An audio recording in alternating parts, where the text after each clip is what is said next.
So, welcome to Rockabuy Records.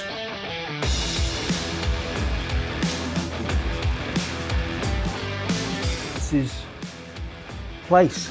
Here we are, right? So, we started this nearly 5 years ago now, you know, and it came from something that we had wanted to do for such a long time. I've been doing record fairs, wanting to have a record shop, and it came in the middle of lockdown. And if my old job has taught me one thing, it's, you know, just do it. You know what I mean? Because the regrets if you don't do it. You know what I mean? And here we are, nearly 5 years later. So let me take you inside. We deal with mainly second-hand stuff. We have got some brand new stuff on as well, but it's mainly second-hand stuff. 80% second-hand, 20%, that's what I would say. We also do record store day as well, so we've got a lot of brand new stuff there, and we're doing, you know, Black Friday stuff as well. What the first thing you notice when you come into the shop is that we're not alphabetical, we're in genre, all right? And I feel that kind of works, you know. So if you want to go to the heavy rock section, you go straight to the heavy rock section. If you want to go to the punk section, you go to the punk. If you want to go to the dance section, if you want to go to the brand new section, the 80s, the 70s, the blues section over there, we've got soundtracks over there, we've got soul, we've got rock and roll, and that's how we want to do it. I'm going to introduce you to a few members of the staff, all right? Okay, Jordan, obviously you're a member of staff as well, but you'll be on the camera, all right?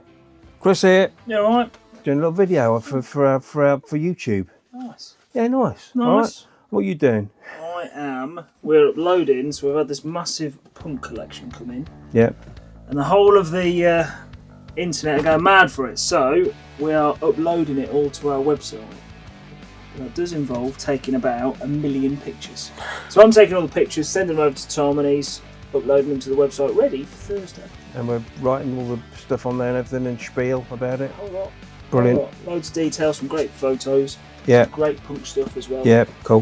One of the main photographers for Stiff Records, this is his record collection. There's some belting bits, and we've sold quite a few bits in there, haven't we? You know, want to be a cosmonaut, you know. What do they label stuff like? Yeah, just brilliant.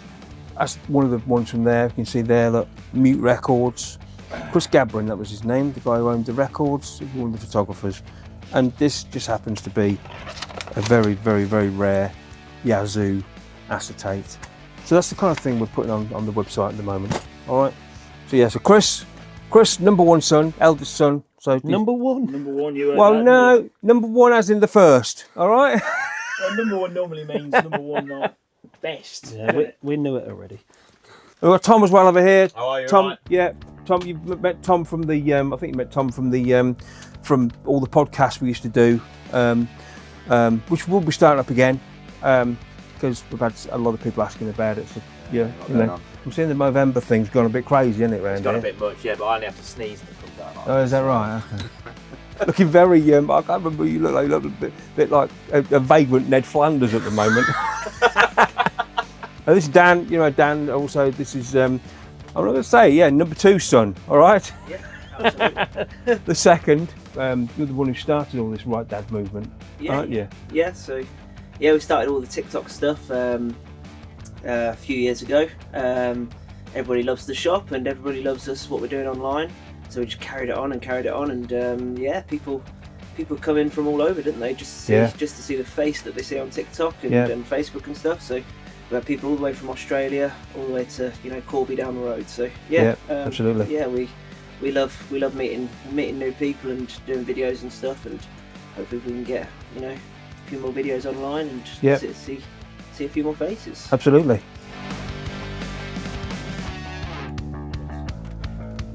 I've just found these in there. They're two massively different prices. And what are they? I've never seen anything like it. Jerry and the Holograms, punk band from the late 70s, early 80s, right?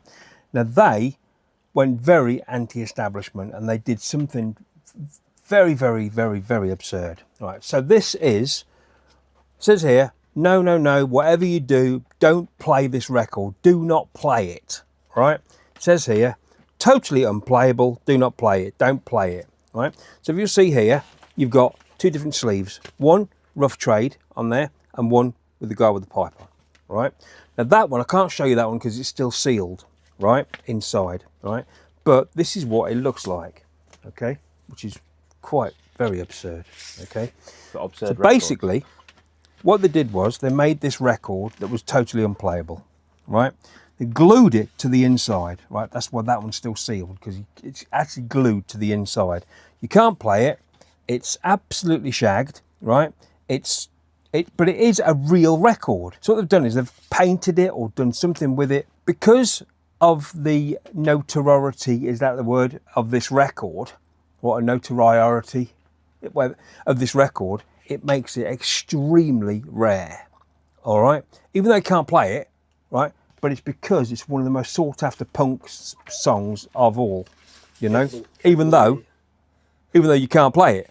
So, yes. So the difference is, one is sealed, one isn't. One has rough trade on it and one doesn't. And obviously that one there, without the rough trade, that's why there's a big difference in prices. Now, why would you want to buy an unplayable record that you can't even put on your record player? I have no idea. But because of this, because it is so sought after. Yeah, if you're a punk collector. If you're a punk collector, that's history there. You know, it's brilliant. Quick flick around the shop, or a quick look around the shop. We'll do a 2-minute look around the shop. So on the walls, right, we've got all our people who have donated or written their signature on everything for us.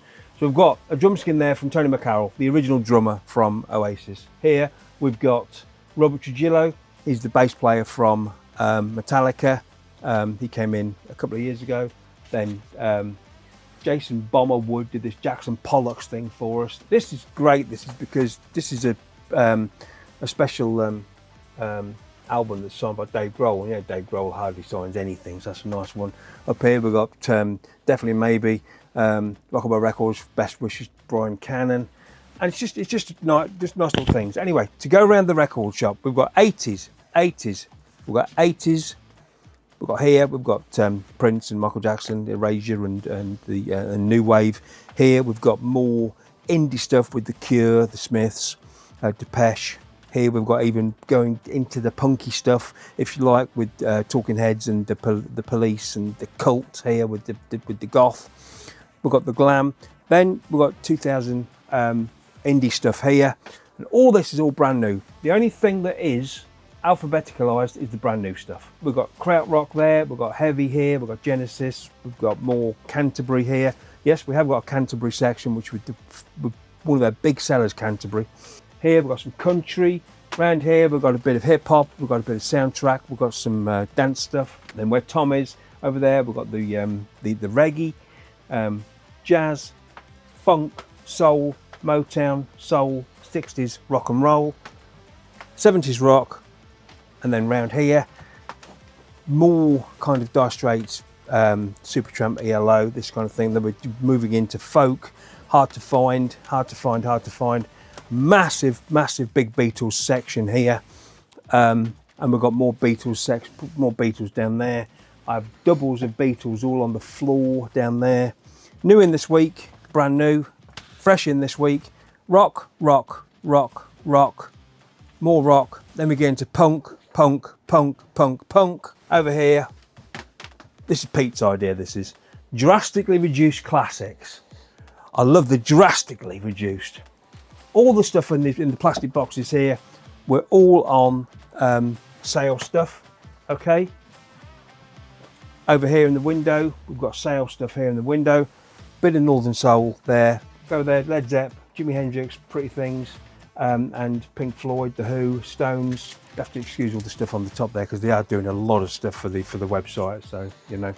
And then all this stuff is all blues and stuff, and rock, bit of Van Morrison, bit of folk there, bit of Roy Kuda, Dylan. Yeah, so that's how the shop works. And then at the back there, we have all our stuff there that's duplicated, so we can bring it through. And then all the stuff under here as well, we're all duplicates here. If you look here, underneath here, we've got 1, 2, 3, 4, 5, 6, 7, 8, 9. We've got 9 extra boxes of Beatles stuff there. Because if you want any Beatles stuff, we're the place to come to for the Beatles. All right, okay? And yeah, that's about it, really, about the shop. What can I say?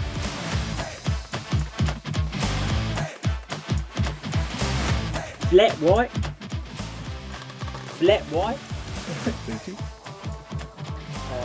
That's Tom's. So, you've seen the shop. Now, I'm going to take you to the lockup and the hangar, all right? Back in 2006, we bought a restaurant, okay? And we bought the restaurant in Oakham. And we just thought, you know what? No place better to start a business in the quaint little town of Oakham. We was here for nearly 6 years, and then we sold it in the end of 2011. And then I got a job working at a care home for adults with learning disabilities.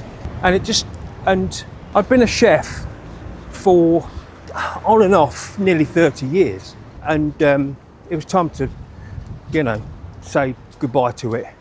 Yeah. So actually this is the old place, this is our old place. Now it's Hungry Birds, but that's our old place. We called it Angels, yeah? And then I got a job working with the Oakham Town Council and worked with the NHS as well. I worked for the council and alongside the NHS, working with domiciliary, which is the elderly. Just if any of them had a fall or they were poorly and they were sent home, we would rehabilitate them and get them back on their feet. And I was one of the managers in the office there. And then COVID hit, and it really messed my head up a little bit, because to be honest with you, I wasn't used to people. Wasn't used to people dying. If that's it's a horrible thing to say, but there was people who were dying, a lot of people, and it just wasn't part of my DNA. I just couldn't get my head around it. And I'd come home and I'd had a few tears. It was just destroying my mental health. And what happened then was Chris came to me and he said, Dad, we're going to open a record shop, because I cannot stand to see you coming home crying every night. I know you're good at your job, but it's going to break you. So please excuse me if I start crying, because it's still affecting me now, So he said, can we meet me at a place? So I said, where? And he went, I'm at a place now. So I met him there in 15 minutes. We looked at the place, made the decision, and as if by magic, the guy who owned the building that we were looking at was the same landlord as the restaurant I've just shown you. Of course, I rang him up and I said, look, how quick can you get me the keys? And he went, tell you what, pay the deposit, you can have the keys in 72 hours. And I made the decision there and then to open the record shop. And we did it just as spontaneous as that. I met Chris down there, and within 72 hours we had the keys. And what I said to him, I said, look, please do not put anything on social media yet where we're opening a record shop. And he said, Dad, it's too late. I've got a photo of you painting the walls. So I said, I'm still on the sick with the NHS. And he goes, well, it looks like it's time to hand your notice in then, don't you? So I said, I think so too. And then we opened up the shop on the 29th of May 2021. Where did the stock come from? Well, the stock came from, turn this off. I said to Chris, I said, we've got no stock. He said, it'll come through the doors. Honestly, it'll come through the doors. We know a few people who will help you stock a few things, so just do it. But the thing about it was that I'd always had this love of records. I'd always had this love of the feel and the smell and putting a record on. And so through when I was growing up, it was something that I was so passionate and so interested in that I was learning my trade. And then, of course, with my record collection, I had, I started out with a copy of I Want to Hold Your Hand by the Beatles. And then I was at a record fair and I saw this other copy of I Want to Hold Your Hand with a different centre and a different label. And I went, well, how long? So the next thing I know, I wanted to know more about that and why there was a different label and why there was a different centre. And through that, I ended up with 29 different copies of I Want to Hold Your Hand just because of that interest in that. Didn't know what I had what I was going to cook for tea, but I knew what the matrix number of She Loves You was. Do you know what I mean? I was that interested in it. And of course, now, as Del Boy says, earn while you learn, isn't it? Should we show you the lockup?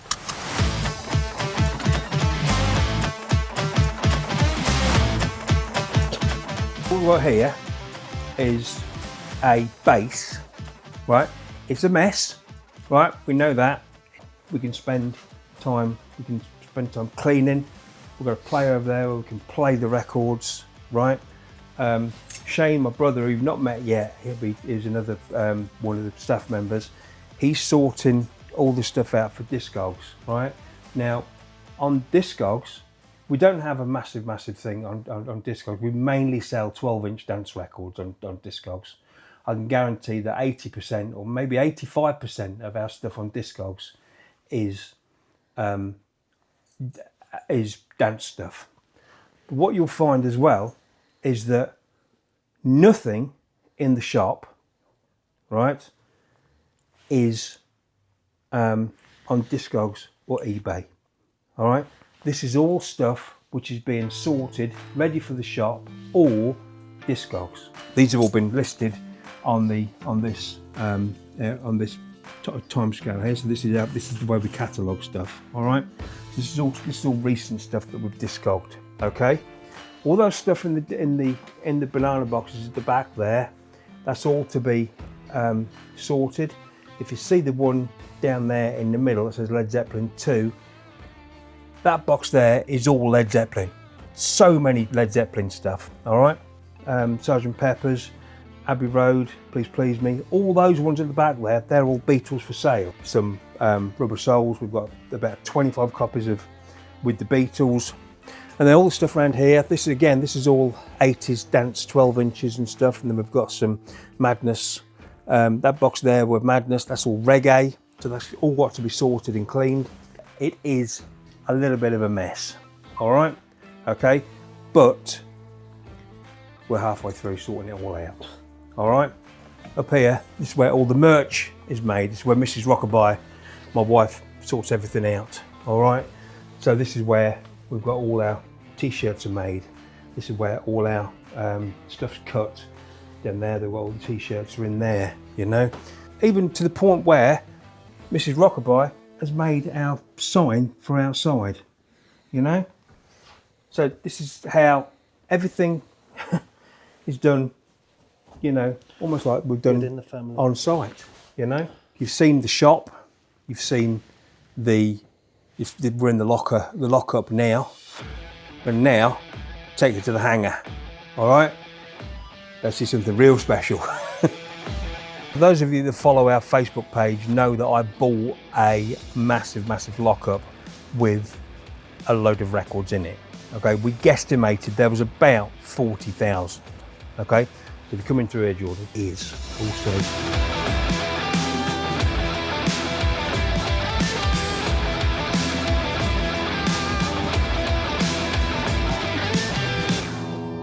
So yeah, I brought Shane in here, my brother, and he spent 20 minutes laughing because he just was overwhelmed by the amount of records we have, you know?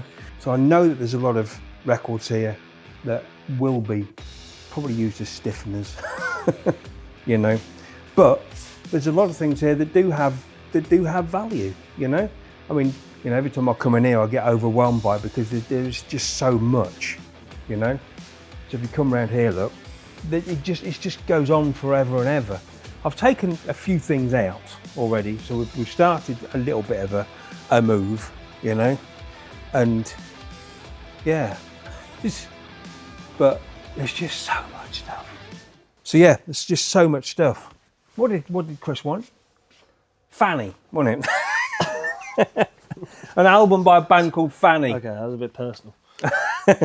Obviously around here, look, we've got, it just goes on forever and ever. Goes on for, this section here is all jazz. Charlie Parker, 80s jazz. This is Teddy Wilson. Up here we've got Billie Holiday, we've got Duke Ellington, we've got Sarah Vaughan, Ken Collier. I mean, again, it's one of those moments where you think, do people still listen to Ken Collier? Do people still listen to, you know, what's his name? Fats Navarro. And then all this here, it's all country, you know? Everything around here is country. More country, more country, more country. And then we've got soul down here, you know? Like I said, I've started emptying a few of the boxes, and that's the way you saw why the lockup was a tiny, tiny bit kind of in a bit of a mess, because I've got to find homes for everything, you know? And then round here, we've got all 60s stuff, you know? I think it won't take us long to sort it out if we get a team on it, you know? I've got a box of Jimi Hendrix, you know? There's a box of Hawkwind, the whole box of The Who. Look, how many copies of Tommy do we want? Seriously, isn't it? Johnny Cash down there. The person I bought it from has kind of sorted it all out a little bit, but this is just overwhelming, and the magnitude of the stuff that we've got is just it's just bonkers. I remember living with you. You were, of course you do. Yeah. When we were living with you, you were just spending every single moment of the day putting stuff on eBay and Discogs, weren't you? Yeah, I was. Yeah. And I think that's probably why Chris said, you know, you should probably do this for a living. Yeah. Well, that's right. I mean,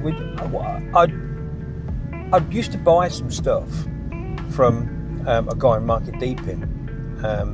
Those of you that probably know Dave, we used to call him Minty, because everything was mint.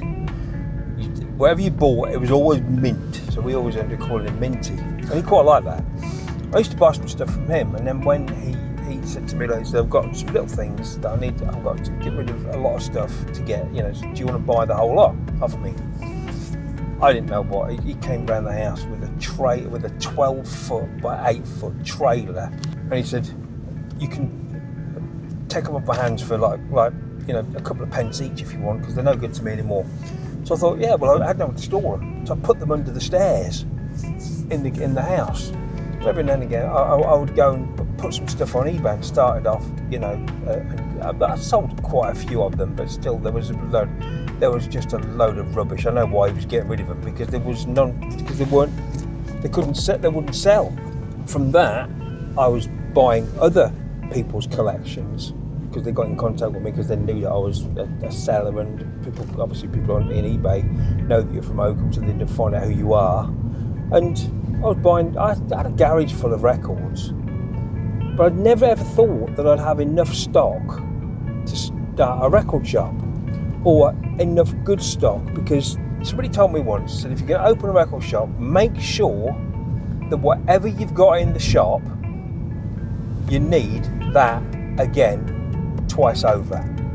It's because what will happen is you'll have regular customers coming in who will look at the stock, and if they come in 3 weeks, 4 weeks time, and it's still the same stock, you won't get return customers. So you always have to have a rotation of stock, and that's where a lot of places have probably gone wrong, you know.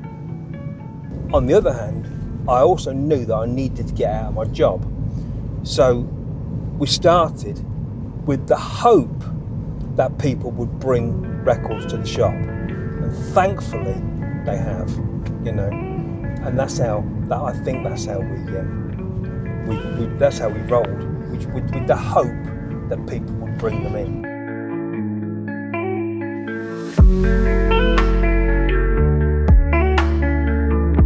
So this is just an introduction to the channel, if you like.